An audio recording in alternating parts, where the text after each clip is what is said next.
Ladies and gentlemen, once again, welcome to the Rogers Kakasungura YouTube channel.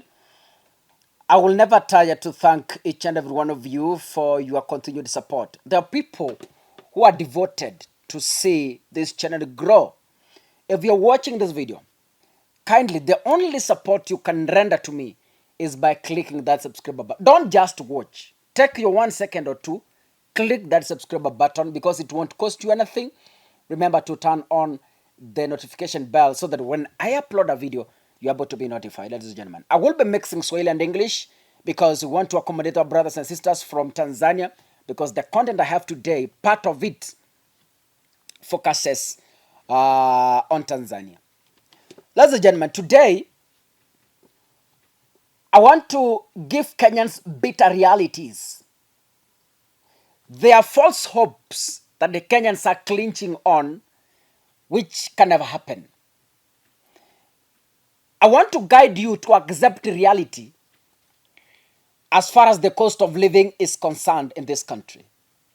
I want to guide you. I want to cancel you from this platform. There are people who hold on hopes. We've seen Kenya Kwanza government telling us, oh, give us time. Oh, do what? There is no time we are being given. We are only facing the reality as it is. Period. They have been singing freedom is coming. The freedom is coming reggae is now quiet. Imezimwa, battery imeisha. What they are doing now is preaching. They are tweeting motivational posts. I was reading from Millicent Omanga since yesterday, and she's preaching to Kenyans. Ladies and gentlemen,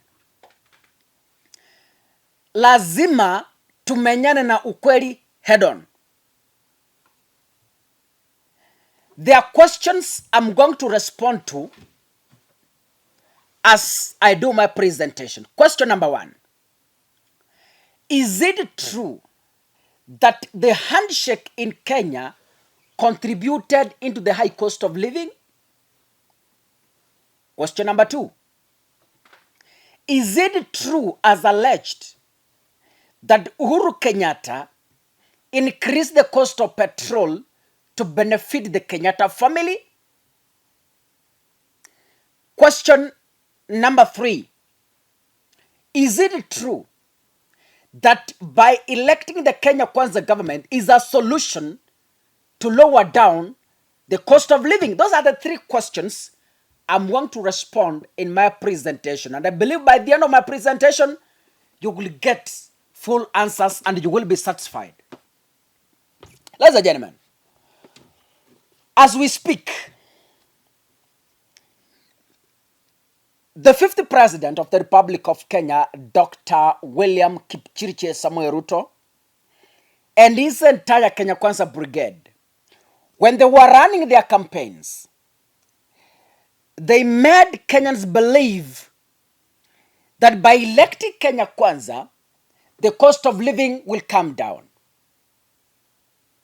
That by electing Kenya Kwanza, you will punish Uhuru Kenyatta to go back to Ichaweri and suffer as Raila Odinga heads to Bondo to suffer.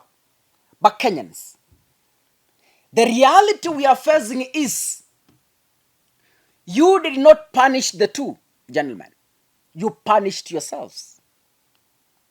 The reality on the ground, even if fuel shoots, even if petrol shoots to 10,000 per liter, still, Uhuru Kenyatta will afford, because he went home with millions of allowances and pensions. Raila Odinga will still afford. But can a boda in Kajiado afford? The answer is no. So, ladies and gentlemen, who is punishing himself? It's Kenyans themselves. Right now, in Kenya, William Ruto ruled out subsidy and he killed it from fuel. That is why the cost shot up. And you can agree with me that petrol is everything. Once petrol is high, other commodities adjust automatically. Petrol is the backbone of everything. And there's no doubt about that. Now, ladies and gentlemen, you know, the Kenya Kwanza propelled propaganda when they were running their campaigns. How I wish kwamba William Ruto angejitokeza vizuri sana, aitishe press conference kutoka State House, aseme I want to do an address to the nation. Aseme, ndugu zanguni, najua niliwakosea wakati wa kampeni kwa kuwadanganya kwamba Raila Odinga na handshake ndio wameongeza bei ya petroli. Tafadhali nisamee, petroli shida ni kila mahali. Ladies and gentlemen, it's not only in Kenya where we're experiencing the high cost of living. The people watching me from Canada can attest. The people watching me from US can attest. Our colleagues from Tanzania, wana zetu wenzangu, mnaweza mkasimama mkasema kweli. You can attest to this. For instance, the cost of fuel in Uganda per liter is retailing at 207. Was Uhuru in Uganda? Did Raila do a handshake with Museveni? Did Uhuru Kenyatta increase the cost of fuel in Uganda to benefit Kenyatta family? Was electing Kenya Kwanza government to solve the cost of fuel in Uganda? No. This confirms that anything that was being said during the campaigns was nothing but just childish talk, hearsay, hot air, goose say, as Mother Kome could call it. If you move to Rwanda, the cost of fuel retails at 186. Is Raila in Rwanda? Did he do a handshake with Paul Kagame? Is Uhuru Kenyatta in Rwanda? Kenyans, can we face the reality for all? Can we face the reality to watch? Can we stop these false hopes? If there is a Kenyan who still hopes that the Ruto will help them in lowering the cost of fuel or the cost of living, you are misplaced. This is a global issue. It's not about Kenya Kwanza. It's not about Raila. It's not about Ruto. It's not about Uhuru Kenyatta. It is a global issue. Ruto has no powers to deal with a global issue. Impossible. The only thing he can do is to deal with subsidy. Arudishe subsidy so that the cost can come down. Or alternatively, he lowers tax. Period. Hakuna njia ingine.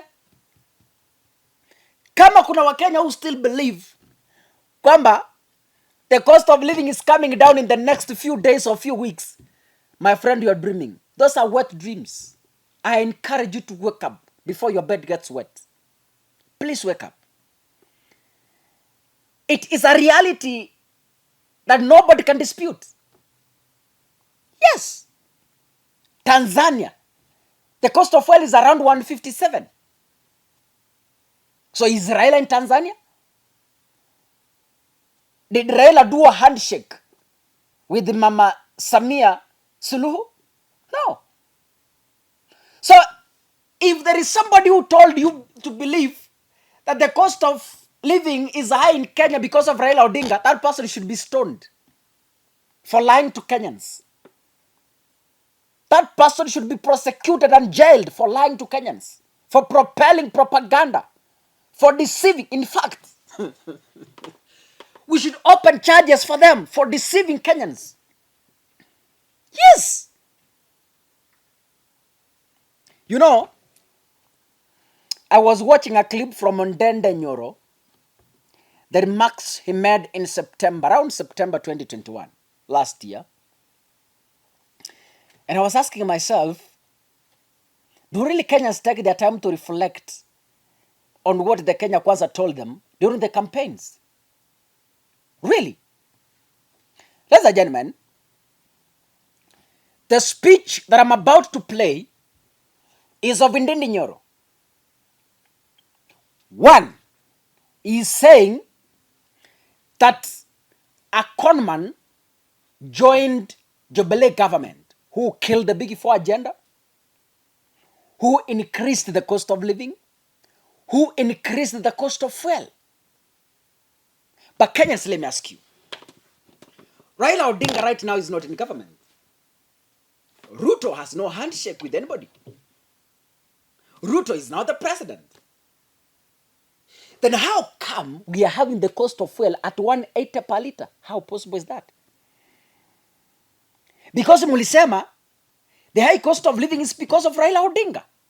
Now Raila Odinga is not in the government. Now can you come out and, kuna explanation wa Kenya wanataka, nobody is giving it. Can anyone, for heaven's sake, from Kenya Kwanza come out clean and tell Kenyans why we are buying fuel at 180, yet is the Kenya Kwanza government? I was reading a post from I was reading some posts from huyu Mama Miradi, the only mama with the kiuno in the entire Republic of East Africa, Millicent Omanga. The lady has turned into a motivational speaker. The freedom is coming reggae is now off. Imezimwa. Sasa, they're up telling us, oh, we are new, oh, give us time, oh, mambo itakuwa sawa, oh, tusame, oh, fanya what? Ladies and gentlemen, yani mnaingia kwa ofisi and within 2 days mafuta imepanda. Ndindi Nyoro in this clip is alleging, na anaambia Raila Odinga kwamba Raila yeye alikuja kwa serikali akaongeza bei ya mafuta. Really? Ladies and gentlemen, I don't like dwelling on hearsay. I don't propel propaganda. Can we listen to Ndindi Nyoro? We elected this government, this regime of Jubilee. I was a young man. Most of the members of parliament my age, we were young, first-time members. Wananchi wote wakachagua Jubilee from Murang'a to Bungoma with a promise that there are some deliverables they were to deliver to the people of Kenya. The president himself talked about something that was called Big Four Agenda. Hapo katikati kukakuwa wageni, wakakuja wakatapeli sisi, wakanyakua nyumba yetu na wakapotea nayo. It is now so despicable. It is very insensitive. It is very inconsiderate for the government that we elected, that their preoccupation every day is to add the cost of living to the people of Kenya. And I want to remind the president, tafadhali, angalia nyuma uangalie Wakenya wale walikuweka kwenye huko. Wakenya wanaumia. Corona imeumiza kazi zao. Corona imeumiza biashara zao. We can no longer accept and we can no longer entertain the thought of increasing the prices of fuel products in the country of Kenya. And I want to remind the former Prime Minister, you called your members of parliament when the finance bill came to parliament. And because most of us in UDA were totally against any additional taxation to the Kenyan people, you called your members and whipped them to vote for that finance bill and the taxation to the people of Kenya to the last man. Hii maneno ya mafuta kuongezwa, hatukuona hivyo first term, ila ilikuwa ya rais na makamu wake. Tumeona gharama ya maisha imeongezeka kwa hii handshake government, because the government needs money to keep on bribing the leaders of handshake. I want to tell this government, we are giving them an ultimatum. Within 1 day, leo hii ikiisha, lazima waite mkutano wa dharura na waondoe hiyo maneno ya kuongeza kodi katika mafuta. Watu wetu ya bodaboda wanaumia. Watu wetu wa matatu wanaumia. Wameumizwa na corona, wako na loans kwa bank. And it is very, very uncouth for the government to purport to increase the prices of fuel products. Ladies and gentlemen, you've heard yourselves how Ndindi Nyoro is accusing Raila Odinga of the high cost of living. Ndindi Nyoro should be prosecuted for lying to Kenyans. Ndindi Nyoro should be prosecuted for deceiving Kenyans. This is not something we cannot take for granted. Yes! Compare Ndindi Nyoro's speech and what we are witnessing across Africa. Not only in Africa, across the entire world. My fans from Canada, you can attest. My friends from the USA, you can attest. The cost of living is high everywhere. It's not only Kenya. Kenya Kwanza government should come out. Iambie Kenyans, we deceived you. Tafadhali tusamee. Let's move forward. Najua ukweli unauma lakini ni dawa. Serikali kuja open. But let me tell you as I conclude. If there is a government that will have mass disobedience, kama haitaambia wa Kenya ukweli, is the Kenya Kwanza government. Uongo does not last.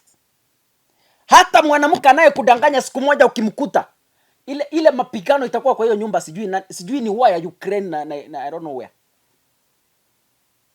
Lies don't last. The only thing Kenya Kwanza is supposed to do is to call for the State of the Nation address. Our 50th president, asimame State House. Aambie wa Kenya, ladies and gentlemen, politics are over. Let's face reality. Whatever I was telling you during the campaigns is a global issue. I have no control over it. Ruto has no control to wake up one morning and say, I've lowered the cost of fuel to 100 without subsidy. Impossible. It's a global issue. Nothing he can do about it. So if you elected Kenya Kwanza thinking the cost of living can come down, my friend, as I said, wake up before you urinate. Wake up. Those are wet dreams. Things that you can never achieve. Kenya is borrowing. The taxes are high. So how do you expect the cost of living versus what government is collecting? It's impractical. Look at the VAT. It's impractical. We're in a 10 trillion debt. We are supposed to pay. And we have no shortcut. We must continue borrowing. And who services that loan is Kenyans. Tax. Ruto reverted a railway from Naivasha to Mombasa. Who catered for that loss? Who? It's Kenyans. We must foot for us to pay for it. Because after all, it's not bringing any returns. It's an abandoned project. But money was spent on it. We have to toil and pay for it. Ladies and gentlemen, the bitter reality. We should stop politics as Kenyans and prepare for tougher times. May God bless you. Keep subscribing and keep watching. Asanteni sana.